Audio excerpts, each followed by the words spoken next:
It's certainly a pleasure for me to be with you on this Lord's Day and to have opportunity to worship, and at present to study through Jesus' life. Our readings have taken us through Job, and we're actually in the first 20 chapters of Psalms. Word psalm means what? Anybody? Song. Our good friend who's now deceased, John Burke, one of his pet peeves was for someone to say Psalms 2, Psalms 4. It was Psalm 2, Psalm 4. The book of songs is the book of Psalms. And he was right about that. It's Psalm 1, it's Song 1, Song 2, Song 3. Anyway, the book of Psalms, composed by several writers, but by inspiration of God, has so many things about it we won't take time to go through because we won't have time to go through 20 chapters, 20 Psalms. But it's been stated about the book of Psalms that it has every human emotion that's described, whether it be trepidation over the future, sorrow over the past, happiness over the present, happiness toward the future, whatever it is, sadness, tears, all of that is seen in the book of Psalms. There are instructive or didactic psalms where there is teaching. The first psalm is characteristic of that. Blessed is the man that walks not. There are certain things he does not do, but his delight is in what? The law of the Lord, and in his law doth he meditate day and night. They're instructive or didactic psalms. There are penitential psalms, sorrow about things that have been committed. Psalm 51, Psalm 32 come to mind immediately. There are psalms that express anxiety and request God's help. There are psalms that express or request God's judgment on adversaries, so-called imprecatory psalms. And there are several of those. Then there are messianic psalms that we're familiar with. Psalm 2 that we read, Psalm 8. There are other psalms, Psalm 22. We're overlooking some, but those deals oftentimes have a dual application, sometimes with the writer, usually David, and then they catapult, spring into the future, into Jesus Christ. By the way, when we say messianic, that means the root word of that is Messiah. And the word Messiah in the Hebrew means what?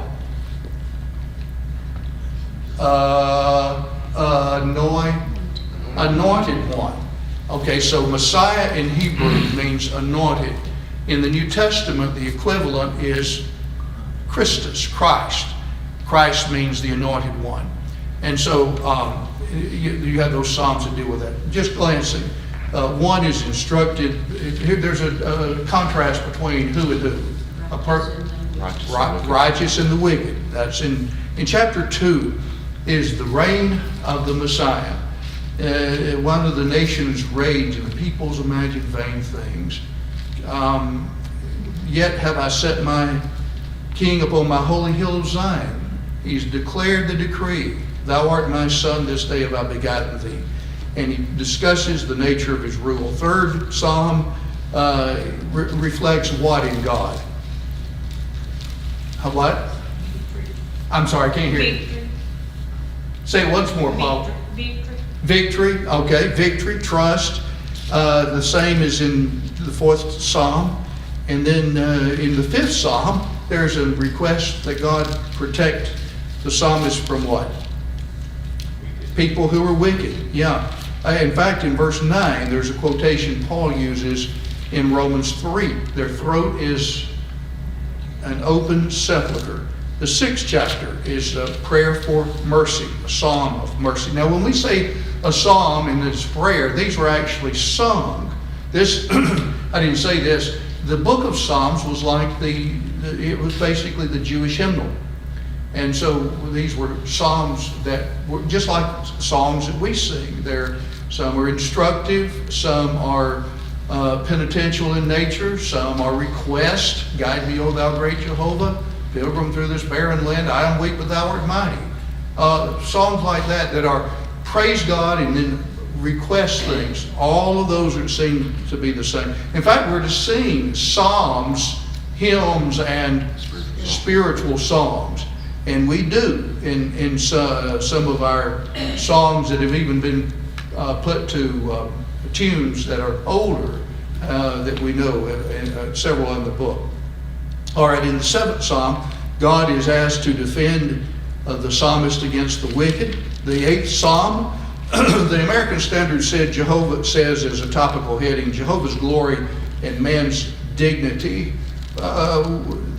When I consider the heavens, the work of thy hands, the sun and the moon, what is man that thou art mindful of him? This is quoted in the 2nd chapter of Hebrews, showing that Jesus was made a little lower than the angels in that he became man. And yet he fulfilled everything this psalm had suggested of what man's purpose was to be. The 9th Psalm thanks God for his what? Wonderful deeds. His deeds, his righteous judgment. Look at verse 8. He will judge the world in righteousness. He will minister judgment to the peoples in uprightness. Don't ever let people think, that, or get to thinking that God, that injustice always prevails and there's never going to be a time when it will be overturned. It will be, not necessarily in this life, though often it is, but God will offer justice one of these days. The same thing or similar idea, a prayer for God to overcome the enemy of the psalmist in the 10th. The 11th Psalm is an interesting psalm. I've used this as a lesson before, others have too. The whole psalm is about God being our refuge. We go to God. And in verse 3, if the foundations be destroyed, what can the righteous do? Well, we got to remember several things. God is still in his temple, verse 4. He knows what we're doing. His eyes see us, second part of verse 4. And the third thing, in verse 5, he tries the righteous. And eventually, he'll bring to naught those who are wicked, verse 6. And then finally, in verse 7, everyone who is upright will see his what? See his face, right? The 12th Psalm, God is a helper. He cries for help against prevailing falsehoods, and he's asked for help against the treacherous. He's afflicted in 13. In 14, everybody can quote 14:1, the fool has said in his heart what? There is no God. There is no God. And he's describing really how deceitful and wicked a lot of men are. One of the earlier psalms I memorized was the 15th Psalm. It's a beautiful, beautiful psalm. And the question is raised, it's a dualism. Who shall sojourn in thy tabernacle? Who shall dwell in thy holy hill? And then you've got negative as well as positive requirements. And basically the psalm is about who is going to be in God's presence. Who's going to be saved. And it's a didactic or instructive psalm, but a wonderful one. 16th Psalm is about, we hear Peter quote this, don't we? In Acts 2. What's it about, Patty? I thought you were about ready to... Okay. David, go ahead. All right. The psalmist is concerned... I'm sorry? He provides our needs. That's right. He provides our needs, and he actually this is one of those. Okay, David is he's delivered me in death on numerous occasions, but it has its ultimate fulfillment in delivering who from death? Jesus Christ. Look at verse 8. I set the Lord always before he's at my right hand. I shall not be. Therefore, my heart is glad. My glory rejoices, my flesh shall dwell, because I will not leave my soul in Sheol, neither will thy flesh see corruption. And Peter says David was not speaking about himself. He said David's tomb is with us to this day, being therefore a prophet. And knowing that God had sworn to him, David, the fruit of his loins he would set one upon his throne, he, David, foreseeing that, the resurrection, spoke of the resurrection of the Christ. So Psalm 16 then is about the resurrection of Jesus, but it has the flavor of God delivering David. The 17th Psalm, prayer for protection against various ones who have oppressed. Do you see that's a common theme in the Psalms? You know, we sing psalms that used to, I didn't think much of them, and I love them now. Did somebody say something? Did I hear somebody say? Safe in the arms of Jesus. Safe on his tender breast. That song was just kind of a slower song. And yet, it's the same idea we see here. I need help. I need protection. And that's the idea of that. 18th Psalm. What has God given that the psalmist praises him for? All right, good. And then the 19th Psalm, there are two ideas, major ideas. It's praise for God in do you have the two W's in your works and words? Yes, works and words. The works, the creation. Remember, we talked in some lessons previous about how God is manifested through the creation. We see the effects, and so there has to be an adequate cause. And that's the idea. Day unto day uttereth speech. Night unto night showeth knowledge. There's no speech nor language, their voice is not heard. Their line is gone out through all the earth. That word used to fool me. What does any other translations have on that? Verse 4. Their what is gone out through the earth? Their line, yeah. It's just another word for word, really. And we don't think about it. Don't you ever hear people say, "Don't feed me that line"? David, you hear your mom ever say that? "Don't give me that line." What do you mean by that, older people? The word line just meant, don't give me that. What they're saying. What they're saying, that speech. Yeah, don't give me those words. And so their line, that is the heavens declare the glory of God. The firmament, the world, the galaxies, their word, as it were, has gone out through all the earth. Their words to the end of the world. In fact, the couplet in that verse shows that to be true. Then in 7 through, That would be a voiceless language that you perceive yes, from what you see. Yes. The message is there. The message is I like there. the word message. Exactly. Good point, Brother Gene. That's a great point, actually. The message, though, is wordless. It's wordless. Yeah, good. Real good. In 7 through 13, it's really a praise of God's what? Word. And all kinds of descriptions. It's perfect. It restores the soul. They're right. They rejoice the heart. They're clean. They endure forever. They're true. Verse 10, they're more to be desired than gold. We're warned by them in 11. We can take them and discern our own behavior in 12. And so then in 13 and 14, there's actually a prayer. And the prayer is that we would be kept through a knowledge of who God is and His power, through His works, His creation, and then through what His Word gives. We want to be kept back from presumptuous sins or high-handed sins, and be upright, clear from great transgression. And then verse 14 is so beautiful. Let the words of my mouth and the meditation of my heart be acceptable in thy sight, O Lord, my rock and my redeemer. Oh, isn't that beautiful?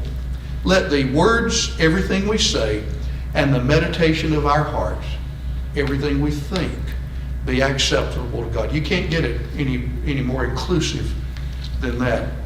And God is our rock. In the 20th Psalm, there again, it's a shorter psalm. It's a prayer that God do what for the psalmist? Save him from his enemies. Yeah.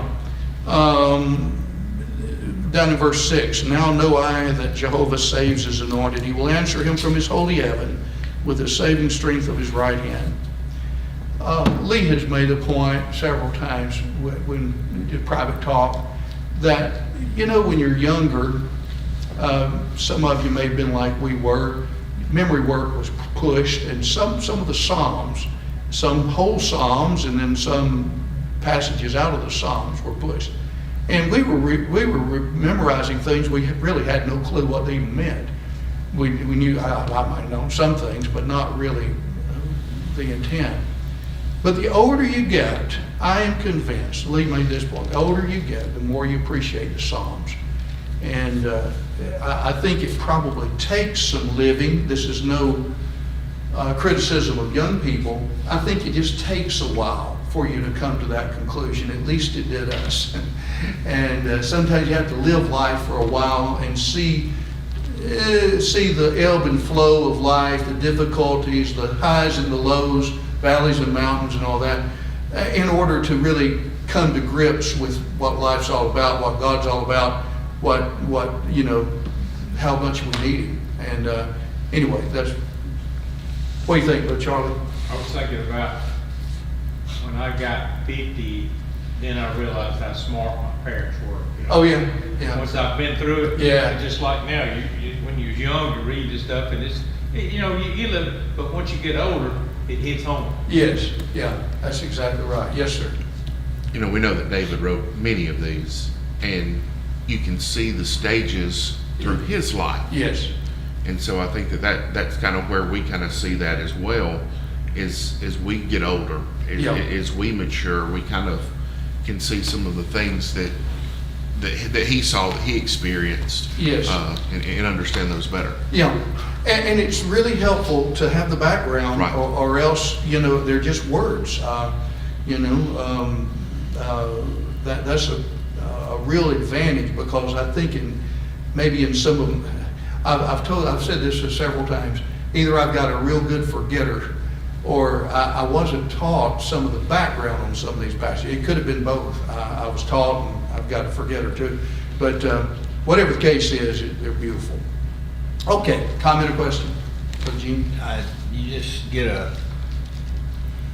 I guess an attitude from David, you know, when he was a youngster and he came out to the battleground and he said, I can handle this heathen. Yeah, yeah.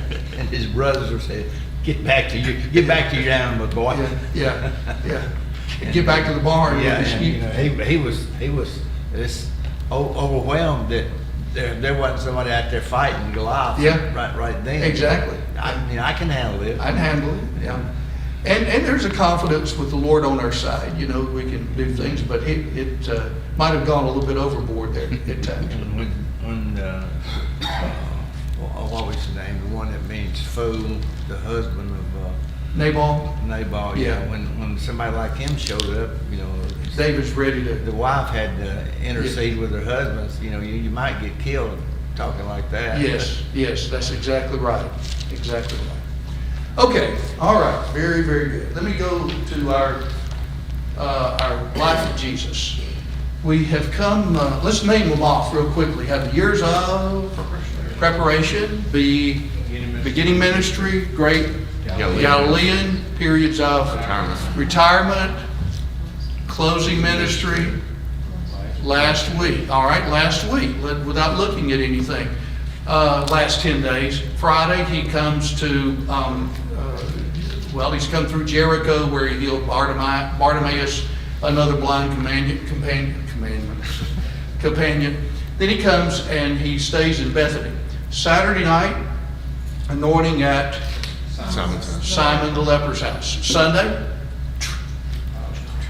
triumphal entry. Monday, day of authority, where he curses and cleanses the temple. Tuesday, day of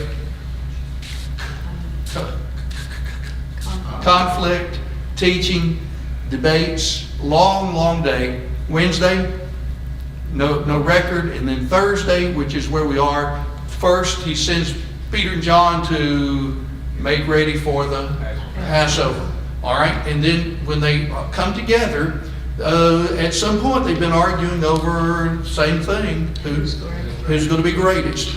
And so they begin to eat the Passover, And then Jesus, John 13, washes the disciples' feet. All right? Stops, and then he says, I'll tell you that one of you is going to do what this night? Will betray me. Will betray me. He gives the sop to Judas, likely others. And then he says in John 13, not recording the others, a new commandment give I thee, that you love one another, even as I have loved you. All right, by this all men will know that you're my disciples. And then he says, I'll tell you, the shepherd of the sheep is going to be scattered, and the sheep is going to be smitten. I'll get it straight. The shepherd will be smitten, and the sheep will be scattered. And this is going to be fulfilled in me. That's stated in more than one account. And Peter said, oh no, if all leave you, what? I'll not. I'll even be willing to, Luke says, go into prison for you and suffer death. And Jesus says, no, before the cock crows twice, you'll deny me thrice, 3 times. Oh no, and then what about all the other apostles? Did they say, well, I'm not sure about me? No, they all joined in with Peter. They said, no, this will never happen. And that comes down to where we are now. Let me go through our we won't take time to go through these. We've already done it. Here's Tuesday, Wednesday and Thursday, the Passover preparations. Strife develops among the apostles, which leads to Jesus washing their feet. And then listen, here we are. While eating the Passover, Jesus predicts Judas' betrayal, and he leaves their company, gives a new commandment, that's only in John 13, and then he predicts Peter's denial. That's in all the accounts. And yet there's other information, 35 through 38, that we didn't get to that had, we'll do that in just a minute. We got down to, on page 93 of our booklets, we finished the note on number 7. It was a fairly long note. Page 93, number 7. And if you go back to page 92, B, do you see B there on 92? Jesus gives a new commandment, predicts Peter's denial. All right, what I want us to do here, I want us to come back and go especially to Luke's account, because this will deal primarily with where we are in the rest of this. Luke 22, and we read all this before, but we find in 31 through 34, Simon, Simon, Satan asked to have you, that he might sift you as wheat. Now, he doesn't mention that in the Matthew, Mark, or John. But I made supplication for thee, that your faith fail not, and do thou, when once thou hast turned again, or you're converted, strengthen or establish the brethren. And he said unto him, Lord, with thee I'm ready to go both to prison and to death. And he said, I tell you, Peter, the cock shall not crow this day until thou shalt thrice deny that thou knowest me. And we'll see that happen in just a little bit. Now, it's in this context about difficulties in the future, persecution that would come, and even immediately, and then in the long range, that he gives verses 35 through 38 that are not recorded in Matthew, Mark, or John. He said unto them, when I sent you forth without purse and wallet and shoes, lacked ye anything? And they said, nothing. Of what does he speak? The limited commission. That's right. He told, don't worry about that. Just live off the brethren, live off your Jewish brethren. And he said unto them, but now he that hath a purse, it's going to be different under the Great Commission. And really in starting tonight with the difficulties and then how I'll be crucified.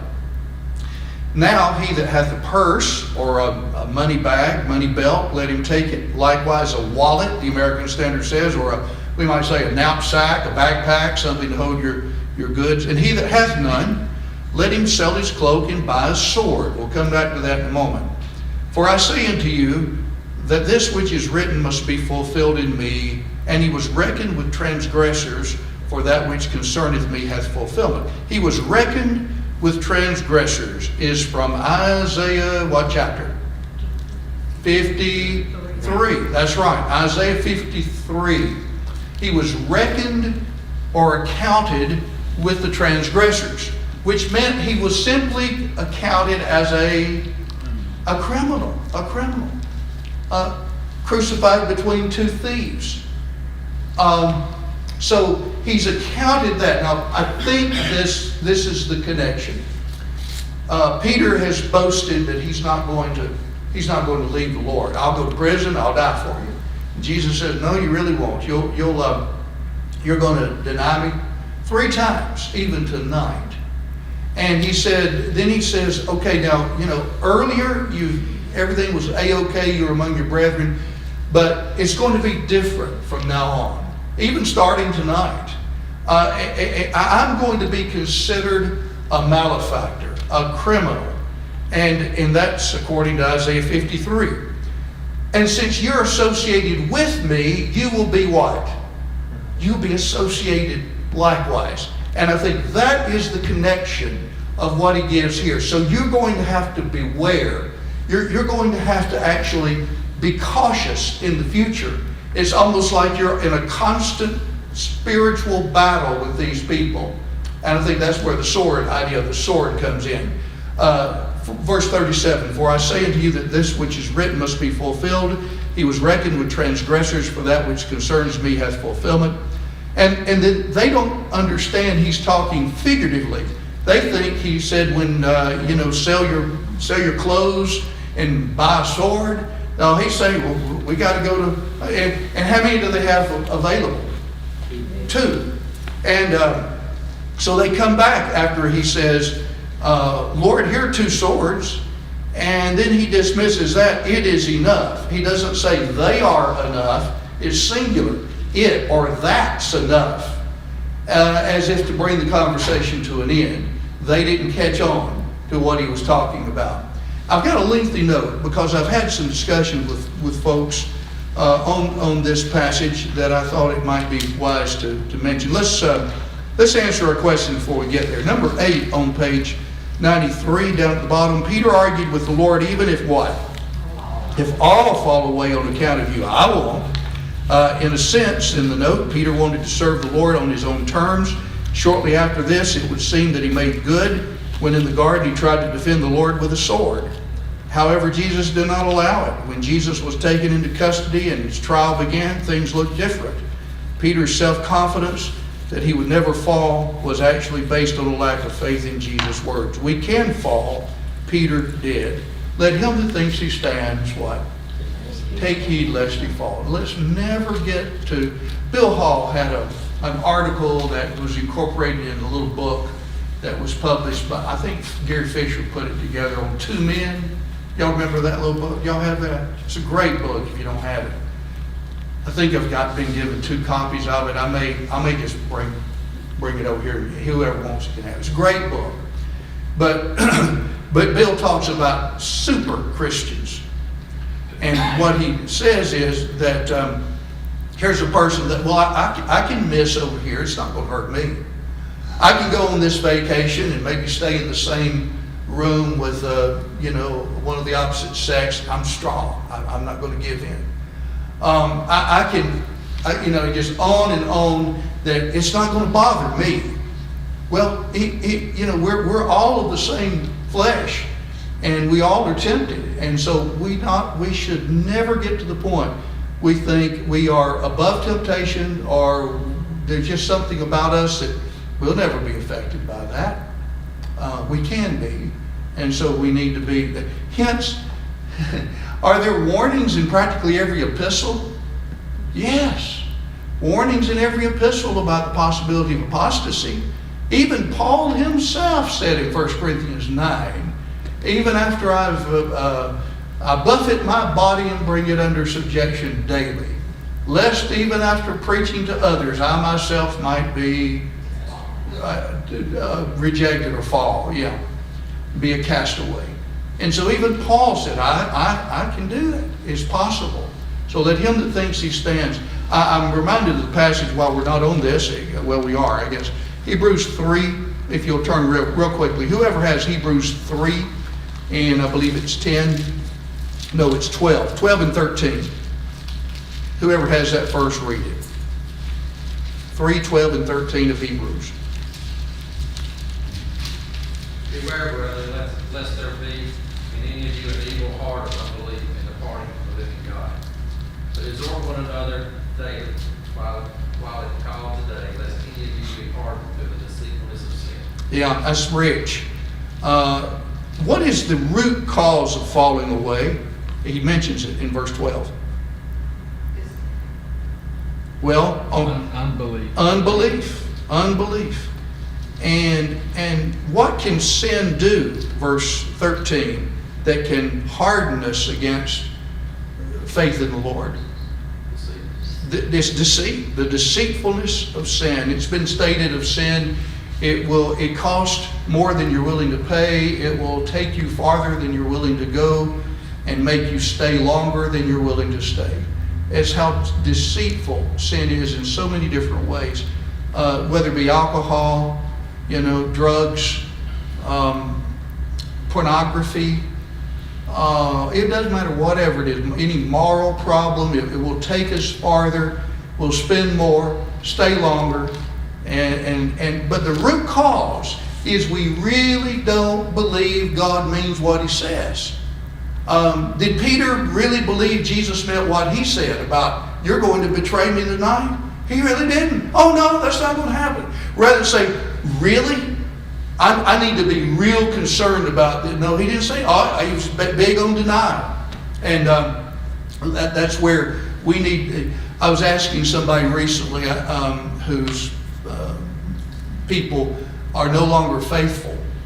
And there's our word, faith, full of faith, And I said, do they really have any faith left? Oh yeah, they have faith. They just kind of did this, and this. And I listened to the story, and I said, I don't think they have faith.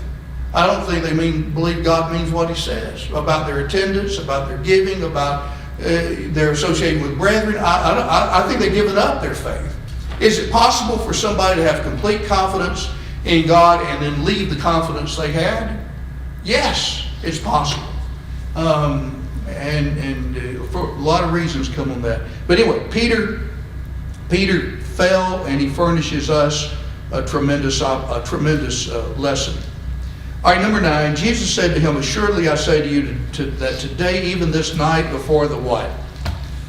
The cock or the rooster crows twice, you will deny me three times. And I quoted again from McGarvey in part of this note. Mark speaks of 2 cock crowings and shows that the denial of Peter occurred between them. But John and Luke speak of but one and place the denial of Jesus before it. Luke and John look upon the night in its entirety and speak of the cock crowing at 3 in the morning at the signal of the dawning day. Mark looks at the night in its details and shows that the denials of Peter began at midnight, time of the first cock crowing, and were finished before the last, or about 3 in the morning. Peter appears to have been thunderstruck at the prediction, which showed the nature, details, and nearness of his sin. He lapsed into silence, and we hear no more from him during the discourses which followed. But he did not yield without one final protest, as the sequel shows. Not only was Peter's sin so rapidly approaching, Jesus could also pinpoint a window of time during which Peter would deny he even knew Jesus 3 times. How this should produce faith in all of us who now read about these events. Just a little window of time. Jesus knew exactly when it would occur. Did Jesus make Peter do that? No. He just knew what would happen. Given nature, given the susceptibility to doing things, and then knowing the circumstances that were coming. All right, now read Luke 22:35 through 38. We did a while ago. The thrust of the passage seems to be further warning concerning difficulties ahead and a change in their status. It would be the Great Commission versus the Limited Commission. Jesus refers back to their sufficiency, favorable reception during the Limited Commission, and looks toward difficulties physically and spiritually in the future, particularly as they carried out the Great Commission. By the way, when you read the book of Acts, those first 12 chapters emphasize the church in Jerusalem. But we get past chapter 2, and Pentecost, 3, Peter and John preach in the temple precinct, Solomon's porch. They heal the lame man, and then in 4, guess what happens? Peter and John are arrested. 5, all the apostles in prison. 6 or 7 are chosen, and 7, one of the 7 is stoned at the end.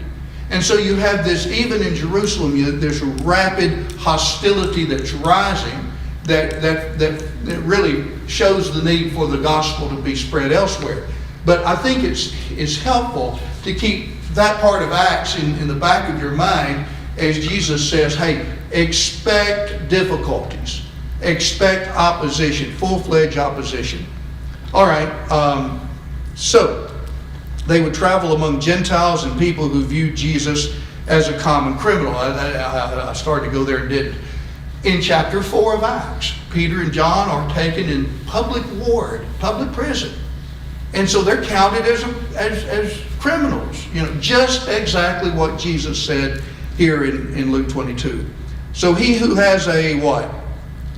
Money bag, let him take it. Likewise a knapsack or a wallet. And he who has no sword, let him sell his garment and buy one. The reason was that the prophecy of Isaiah 53:12 had fulfillment in him. He was numbered with the transgressors, and his apostles would be considered accomplices with him among some people. Therefore, they had to be on guard spiritually and be concerned about their physical necessities. Although Jesus warns them he was going to die, being viewed as a criminal, and they would be viewed similarly altogether. All right, the apostles answered, Lord, here are 2 swords. Jesus said, that or it is enough. That has plagued a lot of commentators. It looks like to me he's just saying, this is enough of this conversation. You haven't gotten it yet. In fact, he said, in John's account, keep your finger there and turn over to John 13. There's a little statement Jesus makes. Look at verse 18 and 19. Kirsten, if you would, John 13, 18 and 19. Peter has said, Lord, don't wash my feet, and he's answered them. And then Jesus gives the explanation in 12 through 20 as to why he's washed their feet, to give them an example. Then in 18 and 19, Kirsten. I am not speaking of all of you. I know whom I have chosen, but the scripture will be fulfilled. He who ate my bread has lifted his heel against me. I am telling you this now before it takes place, that when it does take place, you will believe that I am he. Yeah, in other words, he is anticipating what would happen. So when it takes place, you'll have faith in me. So when we go back then to 38 of Luke 22, he said to them, it's enough. You don't get it now. Everything will fall into place. You'll get it eventually. I've got a lengthy note here. Read with me. Based on Jesus' earlier statement, he who has no sword, let him sell his garment and buy one. He likely is teaching figuratively. The apostles needed to be prepared and anticipate physical dangers due to their preaching more so than they needed a garment. If they had prepared them to be received with joy under the limited commission, they were to prepare now to be opposed with bitterness. For the utter rejection of the master would be followed by the violent persecution of the servants. The apostles took the words of Jesus literally and showed 2 swords, and the Lord, for their future enlightenment, said, it is enough, thus intimating that he did not mean a literal arming with carnal weapons, for had he done so, 2 swords would not have sufficed for 12 men. When he says, if you don't have a sword, sell what you have and buy one, well then they'd have 11 at least, Judas. But he said, no, 2 is enough. It obviously shows he's not speaking of, let's everybody go out and buy a pistol, or that's not what he's talking about. Some use this verse now to justify killing in self-defense. I believe this is a misuse of the passage for several reasons and misses Jesus' main point, which is anticipating physical necessities and spiritual dangers. First, if Jesus had intended every disciple to be armed, 2 would be insufficient for the future, as McGarvey points out above.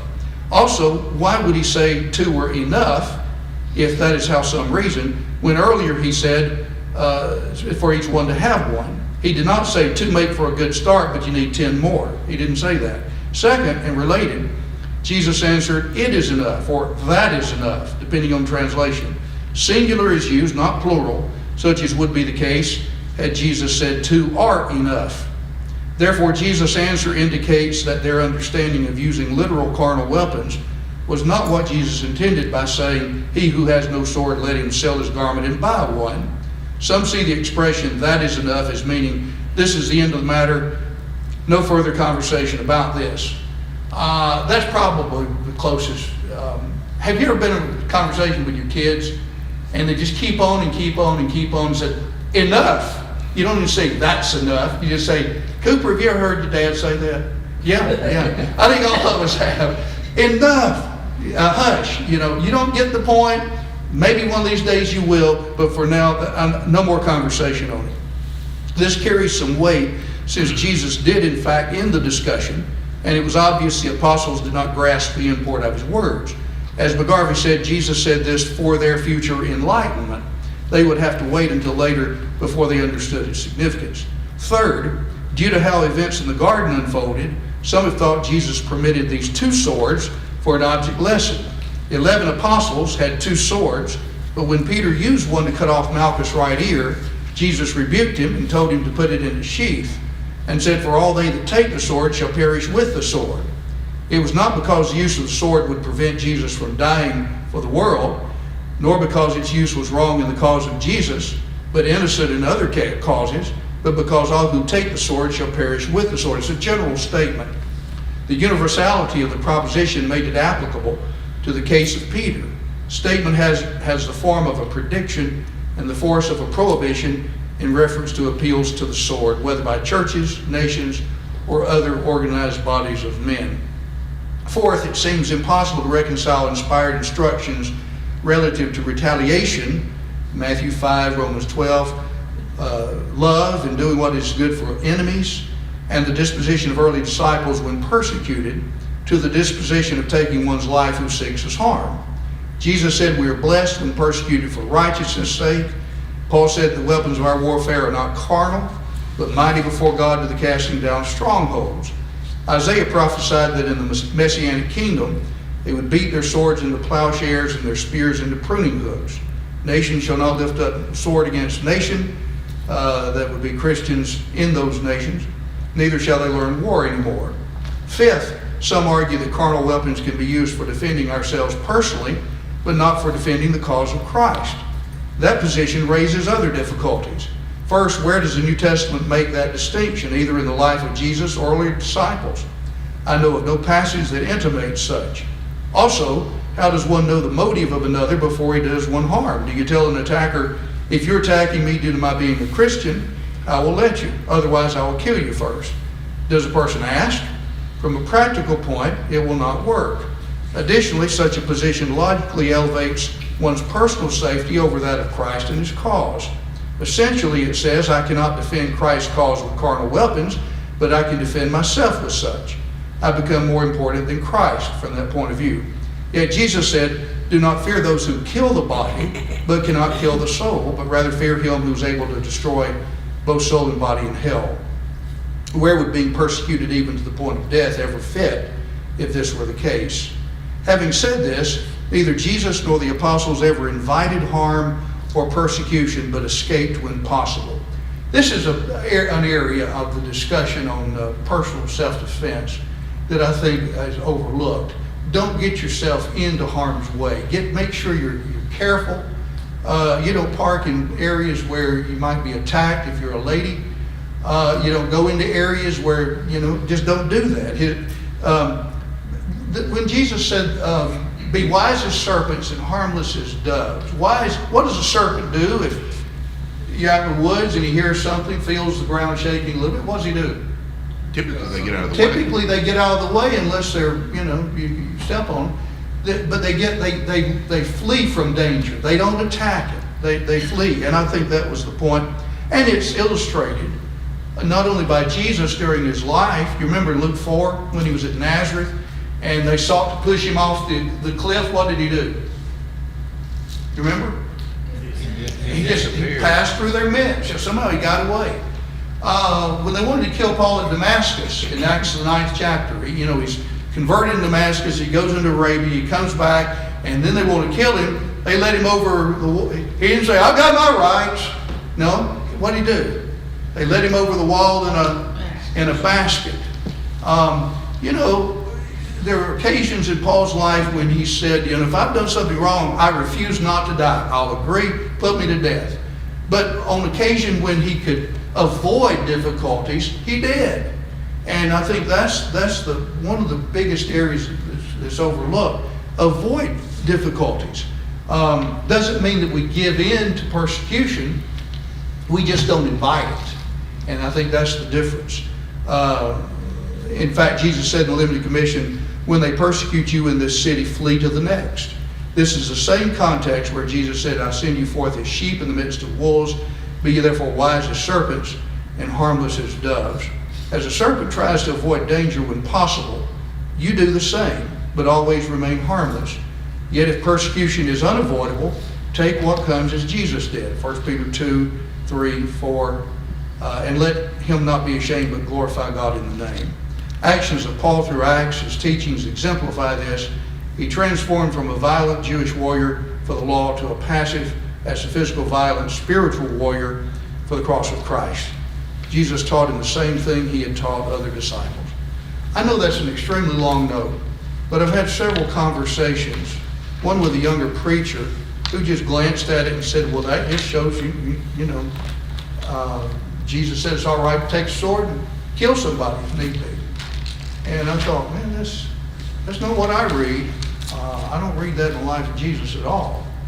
And I think it's a looseness on the understanding. Comment, question? Well, if you could read ahead a few paragraphs in there, and when Peter got his sword out, put your sword up, Peter. If you live by the sword, you'll die. You'll die by the sword. Exactly. That was not encouraging Peter to go out and fight a religious war. Exactly right. That's just not there.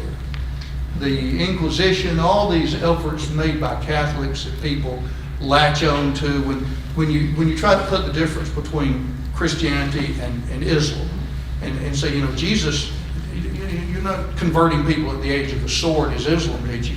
It's by convincing people that Jesus is the Christ and persuasion.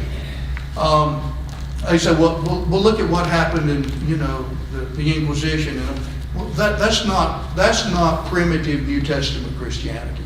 That's not following the word. That's using Christianity really as a guise, as a camouflage for political purposes, which a lot of people like to do. Okay, we're way past time. Sorry about that. Well, we got through that. Any other quick comment? Well, one thing I learned, like in verse 35, where he had sent them out with nothing, it just showed their faith that if they had faith in God, that he was going to provide for them. Yeah. That we should have that same kind of Yeah. faith, that God will provide when we need it. Use our intelligence. You're right, Paul. Use our intelligence. Don't put yourself in a position where you're liable to you know, get attacked. Don't do things like that. But at the same time, you know, while you do that, have confidence. We'll be okay. All right. Yes, sir. Why did Peter have a sword? I don't know. I have no clue. Well, I don't know if he had one. He took one. It might have been his or somebody else's. Yeah.